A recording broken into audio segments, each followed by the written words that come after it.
भाजपा के पूर्व सांसद आर.के. सिन्हा और उनके बेटे ऋतुराज सिन्हा का प्रमोशन हुआ है और इस प्रमोशन से भाजपा के अंदर थोड़ी खलबली मचनी शुरू हो गई है, क्योंकि ऋतुराज सिन्हा का प्रमोशन भाजपा के बड़े बड़े नेताओं का पत्ता जो है वो काटने वाला है। ऋतुराज सिन्हा जिस तरीके से आगे बढ़ रहे हैं, भाजपा के बड़े नेताओं को ये डर सताने लगा है कि ऋतुराज सिन्हा कभी भी किसी का पत्ता काट सकते हैं। आज इसी पर चर्चा करेंगे कि किस तरीके से ऋतुराज सिन्हा भाजपा के किस नेता का पत्ता काटेंगे और 2024 में किस सीट पर दावेदारी भी पेश करेंगे। इसके पहले उन्होंने किस सीट पर दावेदारी पेश की थी, उसी पर चर्चा करेंगे। लेकिन उसके पहले नमस्कार, मेरा नाम शशांक पांडे है। आप जनता जंक्शन पर मुझे देख रहे हैं, कैमरे के पीछे विशाल खड़े हैं और अब हम आपको बताते हैं कि आर.के. सिन्हा का बेटा ऋतुराज सिन्हा अब किस सीट पर दावेदारी पेश करेंगे।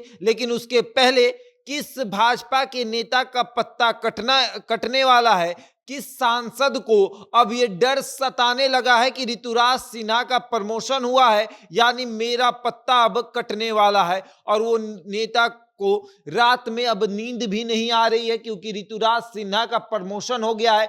ऋतुराज सिन्हा को राष्ट्रीय सचिव बना दिया गया है भाजपा में, और अब जब राष्ट्रीय सचिव ऋतुराज सिन्हा को बनाया गया है तो बिहार भाजपा में खलबली मची हुई है, क्योंकि बिहार भाजपा में बहुत ऐसे नेता हैं जिनको ऋतुराज सिन्हा से अभी भी डर है। और उनके बढ़ते कद को देखकर सबसे पहले जिसको डर सता रहा है वो है रविशंकर प्रसाद। जी हां, रविशंकर प्रसाद को अब डर ये सताने लगा है कि अब मेरा क्या होगा, क्योंकि ऋतुराज सिन्हा का कद जो है वो बढ़ने लगा है।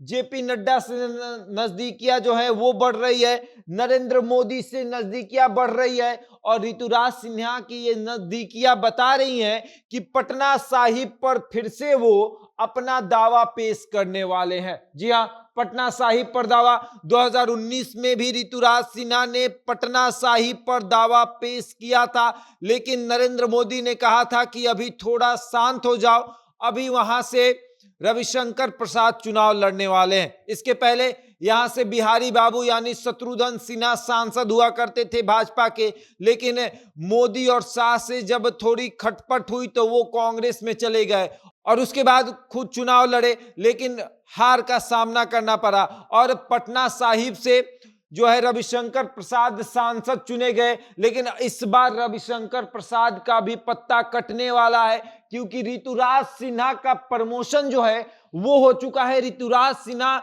लगातार भाजपा में आगे बढ़ रहे हैं। महामंत्री से लेकर राष्ट्रीय सचिव तक का सफर ऋतुराज सिन्हा ने कुछ ही दिनों में तय कर लिया है, और अब कहा यह जा रहा है कि ऋतुराज सिन्हा 2024 में फिर से पटना साहिब पर अपनी पेशकश करेंगे, मतलब दावेदारी पेश करेंगे, कहेंगे कि इस बार मैं चुनाव लड़ूंगा। और सबसे बड़ी बात कि आप इस चीज को देखिए कि पटना में कोई भी कार्यक्रम होता है, सबसे आगे ऋतुराज सिन्हा उसमें रहते हैं। भाजपा के तमाम कार्यक्रमों को सफल बनाने में सबसे बड़ा अगर किसी का हाथ होता है तो वो ऋतुराज सिन्हा का।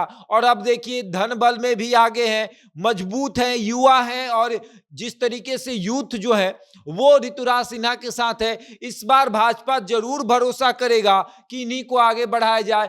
पिता की विरासत, राजनीतिक विरासत को लेकर आगे बढ़ रहे हैं। इनके पिता भाजपा के बड़े नेता हैं आर.के. सिन्हा, और अभी भी भाजपा में बड़ी पकड़ रखते हैं। ऊपर तक पहुंच है, यानी ऊपर तक मतलब कि अमित शाह तक पहुंच है। डायरेक्ट बात होता है, जहां तक रविशंकर प्रसाद नहीं पहुंचते वहां तक ऋतुराज सिन्हा पहुंच जाते हैं, क्योंकि इनके पापा की पहुंच बहुत दूर तक है, आर.के. सिन्हा की पहुंच बहुत दूर तक है। और अब ऋतुराज सिन्हा जब अपनी दावेदारी पेश करेंगे पटना साहिब पर, तो पटना साहिब के वर्तमान के सांसद रविशंकर प्रसाद का पत्ता जो है वो कट जाएगा।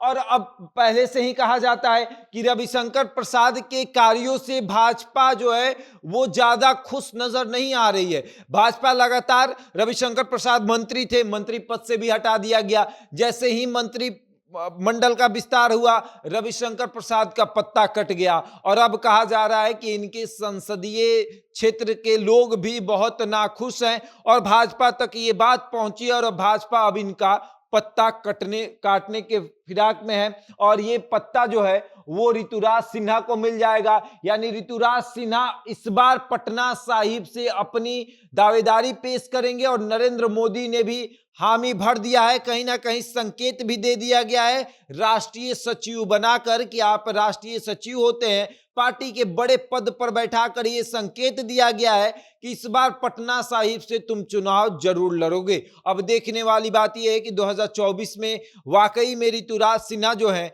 वो रविशंकर प्रसाद के लिए खतरा बनते हैं या नहीं। बहरहाल इसके बारे में इतना ही, बने रहे हमारे साथ और देखते रहे जनता जंक्शन।